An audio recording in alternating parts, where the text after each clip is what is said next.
చక్కని అవకాశం ఇచ్చిన తన తండ్రి అయిన దేవునికి, మన మధ్యలో ఉన్న దైవజనులు శ్రీనాన్న గారికి, కూడి వచ్చిన మీ అందరికీ ఫేస్ ఫేస్ వారి నామములో వందనం తెలియజేస్తున్నాను. ప్రియమైన దేవుని వల్ల మనం ఇక్కడ ఆలోచించుకునే పోయే అంశం, దేవుడు ప్రేమామయుడా, శిక్ష విధించువాడా. మరొకసారి అంటే, దేవుడు ప్రేమామయుడా, శిక్ష విధించువాడా. ఈ అంశంలో మనకి రెండు పదాలు కనపడుతున్నాయి. ఒకటి ప్రేమామయుడని, రెండు శిక్ష విధించేవాడు అని. మనకి ఈ లోకంలో ఎంతో మంది దగ్గర నుండి మనం ప్రేమ పొందుతున్నాం. ఒక తండ్రి దగ్గర నుండి కానివ్వండి, ఒక తండ్రి దగ్గర నుండి కానివ్వండి, ఒక అక్క, చెల్లి, తమ్ముడు, ఇలా ప్రతి ఒక్కరి దగ్గర నుండి మనం ప్రేమ పొందుతున్నాం. మరి ఇంతటి ప్రేమని వాళ్ళు పెట్టింది ఎవరు? ప్రేమకు ప్రతిరూపం ఎవరు అని మనం ఆలోచిస్తే దేవుడు. అందుకే దేవుడు మనల్ని ప్రేమించి ఈ సృష్టిని కలిగించాడు. అంటే మనందరం దేవుని సొత్తు, దేవుడు ప్రేమయ్య ఉన్నాడు అనేది మనం గ్రహించాలి. మరి ఇంతటి ప్రేమ కలిగిన దేవుడు మనల్ని ఎలా ప్రేమించాడో, మనల్ని ఎలా చేశాడో మనం ఈ పాఠంలోనికి వెళుతూ మరికొన్ని సంగతులు మనం ఆలోచిద్దాం. ఇప్పుడు దేవుడు మనల్ని చేశాడని మనకు తెలుసు. మనల్ని చేసి మనకి సృష్టిని ఇచ్చి మన కొరకు ఎంతో కష్టపడ్డాడు. కనుక ఆయనకే మన పైన అధికారం ఉంటుంది. మనల్ని ప్రేమించాలన్నా, మనల్ని మంచి మార్గం నడిపించాలన్నా, మనల్ని శిక్షించాలన్నా అది దేవునికే మన మీద అధికారం ఉంది అనేది మనం గ్రహించాలి. ఈ దేవునిలో నుండి వచ్చే మాటలు ఎటువంటివి అనేది మనం ఆలోచిస్తే, విలాపవాక్యములు 3వ అధ్యాయం 38వ వచనం. విలాపవాక్యములు 3వ అధ్యాయం 38వ వచనం. మహోన్నతుడైన దేవుని నోట నుండి కీడును మేలును కీడును బయలువెళ్ళును కదా అని దేవుడు సెలవిస్తున్నాడు. దేవుని నోట నుండి మేలులే వస్తాయని మనకు తెలుసు, ఆశీర్వాదాలు దేవునిలో వస్తాయని తెలుసు. మరి అదే దేవుని చేతిలో, అదే దేవుని నోటిలో నుండి కీడును అని బయలువెళ్తున్నవి అని రాయబడి ఉంది. అంటే దేవుడు శోధిస్తాడు. దేని విషయమై? కీడు విషయమై శోధింపడు. మేలుడు చేస్తాడు, ఆ విషయం మనకు తెలుసు. దేవుని వల్ల మనం మేలుడు పొందుతున్నాము, కీడును కూడా మనం పొందాల్సిందే. ఎందుకంటే ఆయన పెట్టే శ్రమల్లో మనం పాలివారమై ఉండాలి కాబట్టి. మరి దేవుడు ప్రేమామయుడు, దేవుడు మనకు కొరకు ఈ సృష్టిని చేశాడు అని మనం తెలుసుకున్నాం. మరి ఇంతటి ప్రేమామయుల్లో రెండవ కోణం ఏమిటంటే అదే శిక్ష విధించడం. మనల్ని దేవుడు ఎలా ప్రేమించాలనేది మనం ముందుగా యెషయా గ్రంథం 49వ అధ్యాయం 15-16 వచనం. యెషయా గ్రంథం 49వ అధ్యాయం 15-16 వచనంలో మనం చూడగలిగితే, స్త్రీ తన గర్భమున పుట్టిన చంటి బిడ్డను మరిచినేమో గాని నేను నిన్ను మరువను, నా అరచేతిలో నిన్ను చెక్కుకొని ఉన్నాను అని యెషయా గారు సెలవిస్తున్నాడు. అంటే దేవుడు మనల్ని ఎంతలా ప్రేమించాడు. మన తల్లి తన పనుల్లో పడిపోయి మనల్ని మర్చిపోతుందేమో గాని దేవుడు మాత్రం అనునిత్యం మనల్ని మర్చిపోడు. అనునిత్యం మనకు వెన్నంటూ ఉంటూ మనల్ని కాపాడుతాడు, మనకు భద్రత కల్పిస్తాడు. అలాగే ఆయన మనల్ని తన చేతిలో చెప్పుకొని ఉన్నాడు. అంటే మన మీద ఎంత ప్రేమ ఉంటే గానీ ఆయన మనల్ని అలా తన చేతులలో మన రూపాన్ని చెప్పుకుంటాడు. చెప్పండి, మనకి ఎవరి మీద ఇష్టం ఉందనుకోండి, పచ్చబొట్లతోనో లేదా వారి పేర్లు రాసుకోవడంతోనో మనం మన ప్రేమను వ్యక్తపరుస్తాం. కానీ దేవుడు చూడండి, తన అరచేతుల్లో మన రూపాన్ని చెప్పుకున్నాడంటే మనమంటే ఆయనకి ఎంత ఇష్టం, ఎంత ప్రేమ. అలాగే మరొక సందర్భంలో మనం చూడగలిగితే యెషయా గ్రంథం 46వ అధ్యాయం 4వ వచనంలో, ముదిమి వచ్చే వరకు నిన్ను ఎత్తుకున్నవాడను నేనే, తల వెంట్రుకలు నెరయ్యే వరకు నిన్ను ఎత్తుకున్నవాడను నేనే అని దేవుడు సెలవిస్తున్నాడు. అంటే ముదిమి వచ్చే వరకు అంటే ముసలితనం, మన ముఖం మీద ముడతలు పడిపోయి మనం కృంగిపోయి ముసలి వారం కనబడినప్పటికీ దేవుడు మనల్ని ఎత్తుకుంటాడంట, మనల్ని ముద్దు పెట్టుకుంటాడంట. కానీ నేటి పరిస్థితి మనం ఆలోచిస్తే, ఎందరో తమ తల్లిదండ్రుల వలన పోషింపబడుతూ తమ తల్లిదండ్రులను చూసుకుంటూ ఉంటారు. కానీ వృద్ధాప్యం వచ్చేసరికి ఏం చేస్తారండి? వృద్ధాశ్రమాల్లోనూ రోడ్ల మీదను వదిలిపెడుతూ ఉంటారు.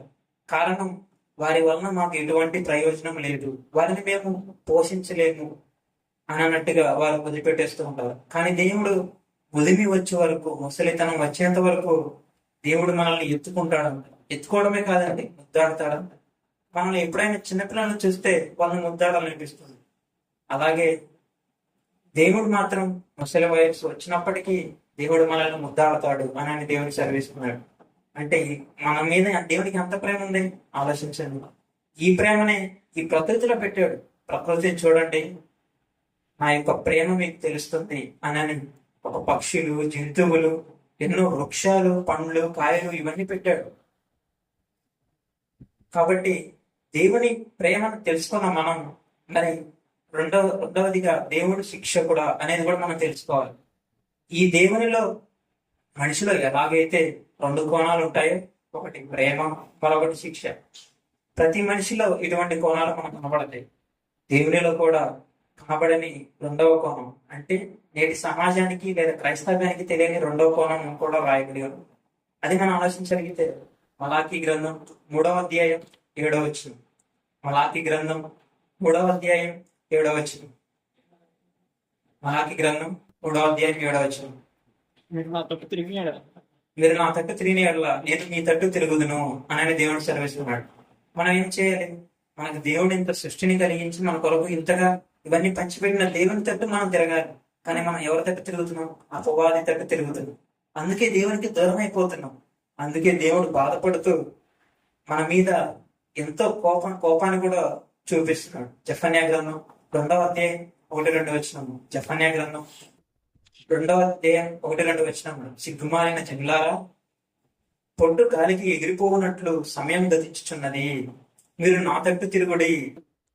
యెహోవా కోపాగ్ని మీ మీదకు రాకమునిపే, యెహోవా ఉగ్రత మీ మీదకి రాకమునిపే, మిమ్మల్ని శిక్షించుటకై యెహోవా ఉగ్రత దినము రాకమునిపే కూడిరండి అని దేవుడు సెలవిస్తున్నాడు. అంటే ఇక్కడ మనకు కనబడుతుంది ఏమిటి? మనం దేవుని యొద్దకు వెళ్ళిపోవాలి. దేవుని నుండి వచ్చిన వారమే మనమంతా.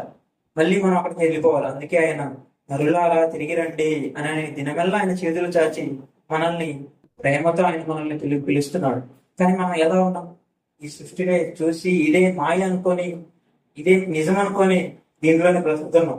కానీ ఇది ఒక రోజు మనం విడిచిపెట్టి వెళ్ళిపోవాలి. ఇదంతా ఒక రోజు లయమైపోతుందని మనం తెలుసుకోవాలి. అందుకే దేవుడు నా దగ్గరికి వచ్చేయండి, లేదంటే నా ఉగ్రత, నా కోపాన్ని మీరు చూస్తారు అని దేవుడు సెలవిస్తున్నాడు. అలానే మరొక వచనంలో కూడా ఆయన యొక్క కోపాగ్ని ఎటువంటిదో, ఆయన ఎటువంటి వాడో మాట్లాడుతూ రోమీయులకు రాసిన పత్రిక 8వ అధ్యాయం 34వ వచనం. రోమీయులకు రాసిన పత్రిక 8వ అధ్యాయం 34వ వచనం. శిక్ష విధించి వాడేవాడు చనిపోయిన క్రీస్తు యేసే. ఇక్కడ మనకు కనబడుతున్నది యేసుక్రీస్తు వారు. ఈ భూమి మీద 2000 సంవత్సరాల క్రితం యేసుక్రీస్తు వారు మన కోసం వచ్చాడు. ఎందుకు వచ్చాడు? మన పాపాలని తన రక్తంలో కడిగివేయడానికి. అంటే మనల్ని ప్రేమించి ఆయన అంతటి మహాలోకమైన పరలోకం నుండి ఈ భూమి మీదకి వచ్చాడు. అటువంటి ఆయన మనకి శిక్ష విధించేవాడిగా కూడా మారిపోతున్నాడు. కారణం మనం ఆయన యొక్క బలియాగాని, ఆయన మనకి ఇచ్చిన పాప ప్రత్యాలని మనం త్రోసిపుచ్చుతున్నాం, ఆయన్ని విసర్జిస్తున్నాం. కనుక ఆయన మన మీదకి శిక్షకుడే రాబోతున్నాడు. ఇలా తండ్రి అలాగే కుమారుడు అయిన యేసుక్రీస్తు వారు వీరిద్దరు కూడా మన మీద మనకు శిక్ష విధించేవారుగా మనకు ఉగ్రత చూపుతున్నారు. అలాగే మరొక వచనంలో తండ్రి గురించి మాట్లాడుతూ హెబ్రీయులకు రాసిన పత్రిక 10వ అధ్యాయం 31వ వచనం. హెబ్రీయులకు రాసిన పత్రిక 10వ అధ్యాయం 31వ వచనం. జీవము గల దేవుని చేతిలో పడుట బహుభయంకరము.